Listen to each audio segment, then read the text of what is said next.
Em poucas palavras. Um olhar sobre o mundo, a vida e a sociedade, à luz da Palavra de Deus, com Augustus Nicodemos.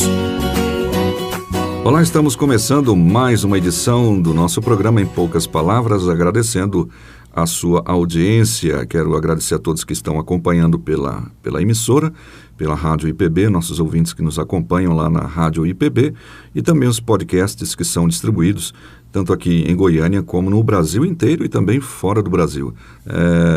Um da Itália e agora um de Londres, fazendo perguntas. Depois a gente vai pôr aí no ar. Tá bom, certo. Pastor? Olá, querido ouvinte, Natsa, é sempre um prazer estar aqui gravando esse programa e na expectativa de que Deus o use para abençoar o seu povo. Amém. Vamos ao tema de hoje, então. Somente a palavra de Deus é a autoridade máxima no que diz respeito à existência e explicação de toda e também no que diz respeito à doutrina correta para todas as decisões da vida. Este é um dos princípios da Reforma Protestante que é chamado de sola Scriptura. Esse é o tema de hoje, atendendo ao pedido de um de nossos ouvintes internautas. Jefferson Renato, de Upanema, Rio Grande do Norte. O Jefferson diz o seguinte, pastor: os católicos não aceitam o lema reformado da sola Escritura, segundo ele. Argumentam que a própria Bíblia não diz textualmente que ela é a única regra de fé e prática válida. Existe base bíblica, é a pergunta dele, existe base bíblica para o lema de sola Escritura e o que significa esse princípio em termos mais amplos, né? Sim. A pergunta, ela parte do pressuposto de que para você ter base bíblica para uma doutrina ou uma prática, você precisaria ter um versículo que expressamente justificasse aquela doutrina ou aquela prática. Uhum. E nós já temos dito aqui no programa que base bíblica se obtém não somente através de versículos que claramente falam a respeito daquela doutrina ou daquela prática, mas através das evidências, das implicações, das conclusões a que se chega olhando a Bíblia como um todo. Uhum. É evidente, examinando a Bíblia como um todo, de que ela mesma se apresenta como sendo a revelação de Deus e, como tal, a regra maior e a autoridade maior em questões de doutrina, de prática e para a nossa própria vida e em matéria de decisões pessoais. No Antigo Testamento, nós lemos como Deus fez escrever a sua vontade nos 10 mandamentos e em diversas outras leis e as entregou a Moisés, que deveria passar ao povo com a seguinte recomendação: essa é a lei de Deus, vocês têm que observar essa lei, vocês têm que caminhar nessa lei, vocês têm que obedecê-la em todas as coisas. Algum tempo depois, quando Josué estava para entrar na Terra Prometida, Deus lhe apareceu e disse: olha, não pare de meditar na lei que Moisés deu, que eu dei através de Moisés, né, na verdade, e não te desvies dela nem para a direita nem para a esquerda, porque se você fizer isso, o seu caminho vai prosperar. E onde pisar a planta do seu pé, então eu darei para você essa terra, uma referência à conquista de Canaã. Nós vamos encontrar a mesma coisa no livro dos Juízes. Sim. Os juízes que andavam na palavra de Deus e seguiam a lei de Deus, eles traziam a nação a uma reforma espiritual que era seguida por um período de bênção e de prosperidade. Mesma forma na monarquia. Um dia foi encontrado no Templo de Salomão, entre as ruínas, o rolo da lei. Uhum. E a leitura do que estava escrito na palavra de Deus trouxe um reavivamento espiritual àquele povo. No livro dos Salmos, só para citar o Salmo 119, Sim. É um salmo que fala a respeito da lei de Deus. O tempo todo Davi fica dizendo como amo a tua lei, a tua palavra é luz para os meus caminhos, em guardando a tua palavra, então fiz prosperar os meus passos. Como é que o jovem pode guardar puro o seu caminho, né? Observando segundo a tua palavra, escondi a tua palavra no meu coração para não pecar contra ti. Lâmpada para os meus pés. Lâmpada para os meus pés e a tua palavra, luz para os meus caminhos. Os profetas de Israel fizeram a mesma coisa. O tempo todo eles estão dizendo para o povo: vocês têm que voltar para a palavra de Deus, vocês têm que obedecer a Deus, vocês estão se desviando, quebrando os estatutos, os mandamentos de Deus. Ora, então, não há dúvida que já no Antigo Testamento, a palavra de Deus revelada, escrita, publicada e anunciada, era a regra para que o povo de Deus vivesse. Não tinha outra fonte de autoridade, era a autoridade máxima, era isso que dava força aos profetas, aos reformadores do Antigo Testamento, todos eles clamavam por um retorno à palavra de Deus. Quando Jesus veio ao nosso mundo, anunciando o Evangelho, ele fez exatamente a mesma coisa. Ele disse, eu não vim revogar a lei, mas vim para cumpri-la. E ele várias vezes citava as Escrituras do Antigo Testamento como base para as suas ações. Quando Satanás foi tentá-lo a transformar pedras em pães, ele disse, está escrito. Quando Satanás o tentou a pular do alto do templo para que os anjos viessem socorrê-lo, ele disse, está escrito, não é? Respondeu. Sempre com essa afirmação. Sempre com essa afirmação, está escrito, está escrito. Nos debates que Jesus tinha com os fariseus, o tempo todo Jesus pergunta, vocês não leram? Vocês não leram? Não está escrito na vossa lei? Numa certa ocasião, Jesus Cristo disse, as Escrituras não podem falhar. E Jesus sempre dizia que a Escritura é a palavra de Deus. Citava as Escrituras em contextos de conflito, de contendas e para justificar as suas atitudes e as suas ações. Os apóstolos de Jesus Cristo se basearam também na palavra de Deus revelada aos profetas, a Moisés e através de Jesus. Ou seja, os apóstolos registraram, nos deram por escrito a interpretação correta da pessoa de Jesus e do significado da sua morte e da sua ressurreição. E nos escritos dos apóstolos você já encontra o conceito de que eles estão falando a palavra de Deus. Eles colocam a sua palavra como sendo autoritativa para ser obedecida. No final da carta aos Coríntios, o apóstolo Paulo diz, se vocês se consideram espirituais ou profetas, reconheçam que o que eu estou escrevendo é mandamento do Senhor. E lá no início da carta aos Tessalonicenses, Paulo diz, vocês receberam minha palavra como palavra de Deus, e é isso que ela é mesmo. Pedro, se referindo às cartas de Paulo, diz que elas são inspiradas juntamente com as demais escrituras, as escrituras do Antigo Testamento. Então, eu não preciso... Escrevendo para o Timóteo, né, dizendo... Sim. Toda a escritura é inspirada por Deus, útil para ensino, correção. Ou seja, eu não preciso de um versículo dizendo a Bíblia é a autoridade maior na igreja, porque eu não preciso de um versículo porque eu tenho 66 livros dizendo isso. A Bíblia toda, ela se apresenta como palavra de Deus e os escritores bíblicos sempre se reportam aos escritos anteriores como base para os seus próprios escritos e para a sua autoridade. O último livro da Bíblia, que é o livro de Apocalipse, é construído em cima do livro de Daniel, do livro de Ezequiel e das palavras de Jesus Cristo e dos evangelhos.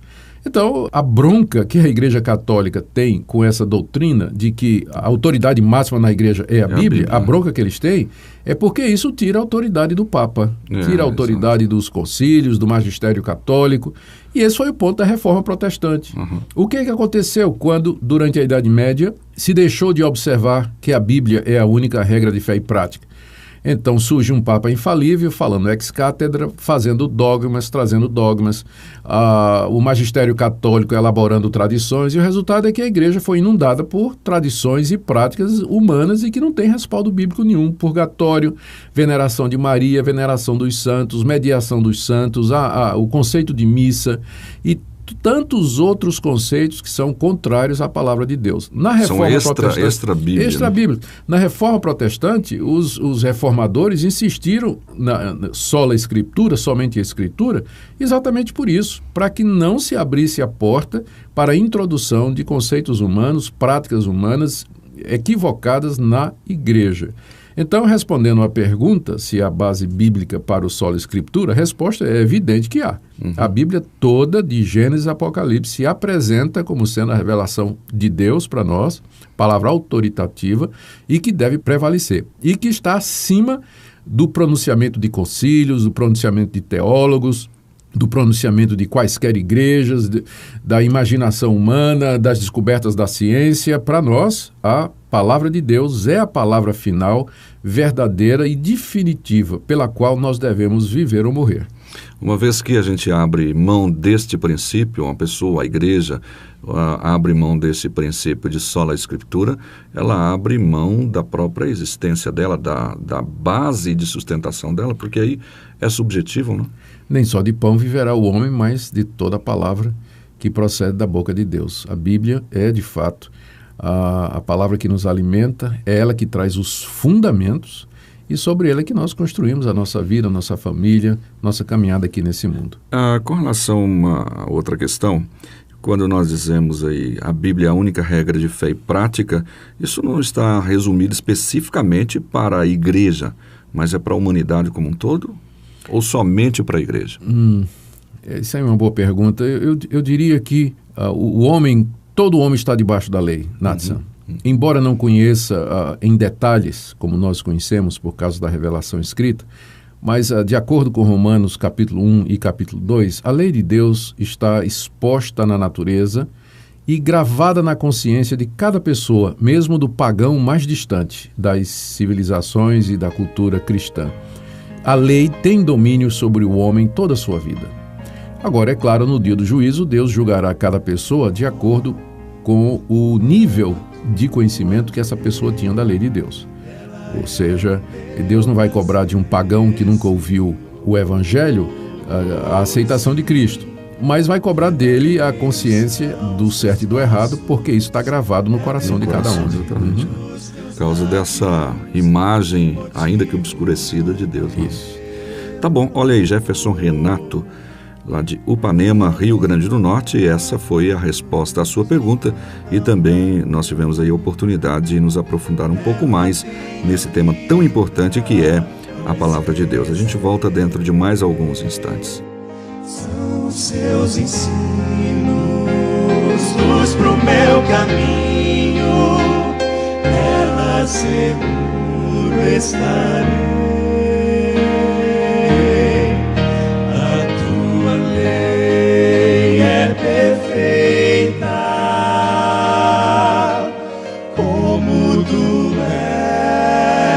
Perfeito, meu Deus, a tua lei é santa e justa,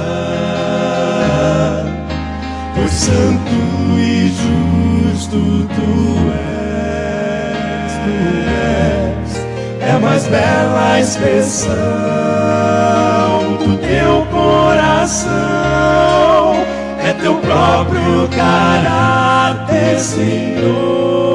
Senhor, reflete a grandeza e a tua beleza, revela por mim teu amor.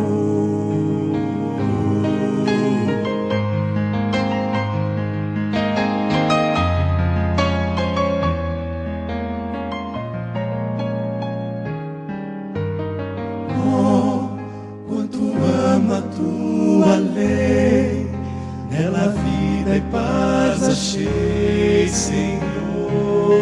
Oh, sim, tenho a luz dos teus ensinos, ilumina o meu caminho e me leva ao Salvador.